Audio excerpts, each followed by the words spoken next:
Jessica Watson, you've arrived in Sydney Harbour, you've met the Prime Minister of Australia, the Premier of New South Wales and tens of thousands of well-wishers. What was it like meeting the masses after this voyage? It was completely overwhelming the whole day. You know, it's been a very, very long day and it's just been amazing, so it's just too much to take in. But, you know, crossing that finish line, it was, with everyone there, it was pretty amazing. Did being busy help, or did you actually give plenty of thought to what you said on that stage? I just thought up a few quick things to say because I didn't obviously want it to sound like a speech, so just a few, obviously the points I wanted to get across and, you know, things I am passionate about. I wanted people to know, because obviously it's not every day you get people like that listening to you. So. How did you handle the physical challenges? You know, just moving about the boat day after day, doing those things, and those physical aspects of maintaining the boat and just staying alive, basically. It's not so much the physical sailing. It's not, you know, particularly hard work. Or some days are hard, yes, and sometimes, you know, your hands get a bit worn thin and that sort of thing. But just the constant motion, you know, it just gets to you after a while. Like, especially if you've a rough week or something. It's just, you know, all you want to do is just to be able to walk around a room or lie down, do anything without clinging on, holding on the whole time. It seemed like, from reading the blogs, when you had setbacks, the biggest part was worrying about them, but then when they came along and you dealt with them, you gained confidence from that, and so from there on you felt a lot better. Yeah, always, because when you're in the thick of it, when you're being knocked down or whatever, you know, over and over again, it's a storm, you don't know what's going to happen. Well, I was actually honestly completely exhausted at the time. I was sort of a bit numb, so I wasn't actually thinking it wasn't possible to get that scared. But before a storm, you know, before you know it's going to get bad, then, you know, it worries you and it hangs over your whole life for a few days until it happens and you get over it and it's good again. Take us through a knockdown. Tell us what happens to you and the boat when that thing's tipped over.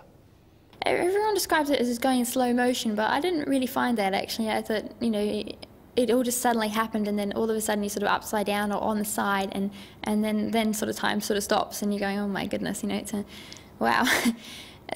The worst thing is, I suppose, you know that it's a solid boat, you know, you've got a solid boat, the hull, but you just don't know what's going to be left on deck, you know, and that's what's going through your head. You just, when you right, and the boat just brings itself back up pretty quickly, you don't know what's going to be left, what damage there is, and obviously everything goes everywhere. Were there any doubts? And if there weren't, were there any along the way that came along? You know, for a while there, it was driving me mad because I hadn't actually done any solo sailing, and here I was telling the world that I was about to sail solo, non-stop and unassisted around the world, and I hadn't actually been out by myself. I knew I could do it, but there was just that niggling doubt, and that probably made me a bit grumpy. But yeah, it was fine in the end, obviously. Because the swell's finally going down a bit out here. We've had this really big swell running through for the last week, so it's been a bit rolly and bouncy, so it's nice that it's finally calming down a bit. Because you know you have chores to do, you have to get up in the morning, and there are things you simply must do, and there's no one else to do them. Yes, and no one to make you do them. Yeah, no, that was interesting because for me, sometimes I was really motivated. I'd get all my jobs done, tons of maintenance, and, you know, the whole boat would be immaculate, and, you know, all of that, and I'd sail really well, and yeah, sail fast and well, put lots of effort into it, and then sometimes it was just, yeah. Yeah, so I went through periods, I suppose, with my moods. What about, did you talk to yourself? Yeah, but I've always done that. A lot of us do that. There's nothing particularly wrong with it. Nothing. I did notice, actually, towards the end I was probably talking to myself more. But I've been 3 months without seeing another person, and it's been over a month since I've seen another boat. Can you give us an idea on an ordinary day when, you know, you got a little breeze, the swell's manageable? What was that kind of day like? If you just briefly give us your routine. I hardly ever actually slept at night. I've always found at sea I sleep better, you know, first thing in the morning. Once it's get light, I get more confident to go to sleep. So I don't really have a normal kind of day, but I did have little routines, you know. Obviously I'd get up and make myself a drink, and you know, every night I'd sit in the cockpit or, yeah, under the Dodger and watch the sunset, so little routines like that. And looking out into the black, that can be a bit weird sometimes, but obviously it didn't bother you too much. No, everyone seems to think, you know, out there by yourself, ooh, spooky, you know, creepy, but it's not like that out in the water. It's not actually, that's wrong. There are a few times it's like that when it's just dead calm, and then your imagination can sort of start running away from you and it goes, ooh.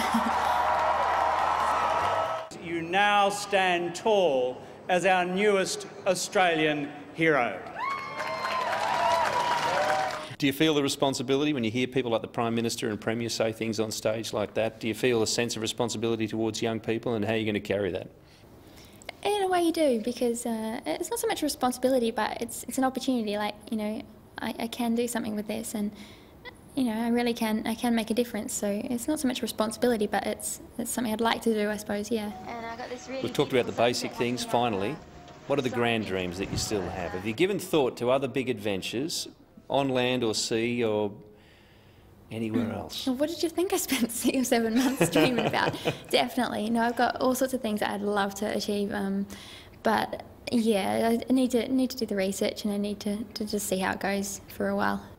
Anything else you'd like to say to the many people who've supported you, those who are close and those who are distant? For some reason or other, just knowing that there were so many people thinking of me out there, that made a difference. You know, you couldn't get lonely with knowing that there's so many people thinking of you.